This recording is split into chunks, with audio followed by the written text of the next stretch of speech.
શુક્રવારે અમદાવાદના SG highway પર આવેલા પકવાન બ્રિજ ઉપર એક ભયાનક અકસ્માત સર્જાયો હતો। આ અકસ્માત એટલો વિચિત્ર હતો કે ટક્કર બાદ બાઇક કારના બોનેટમાં ફસાઈ ગયું હતું।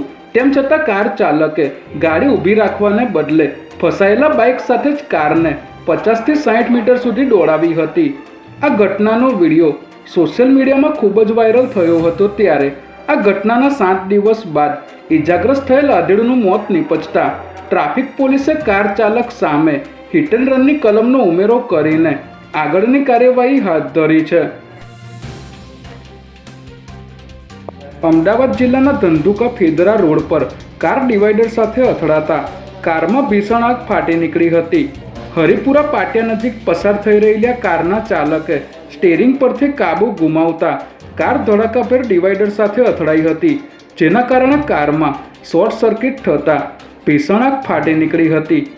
મળતી માહિતી અનુસાર કારમાં સવાર તમામ લોકો ગાંધીનગરના દહેગામના વતની હતા। ત્યારે કાર સળગી ઉઠે તે પહેલાં જ તેમાં સવાર 5 લોકો સમય સૂચકતા વાપરીને બહાર નીકળી ગયા હતા, જેના કારણે મોટી જાનહાનિ ટળી ગઈ હતી।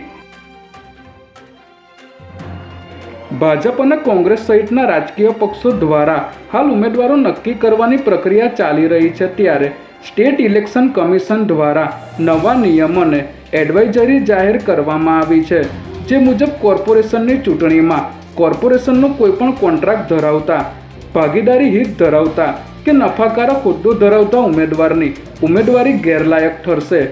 આ ઉપરાંત ઉમેદવારી ફોર્મ ભરનાર ઉમેદવારનું નામ છેલ્લે પ્રસિદ્ધ થયેલી મતદાર યાદીમાં હોવું જોઈએ અને ઉમેદવાર સભ્ય તરીકે ચૂંટાવવા માટે 21 વર્ષથી વધુનો હોવો જોઈએ।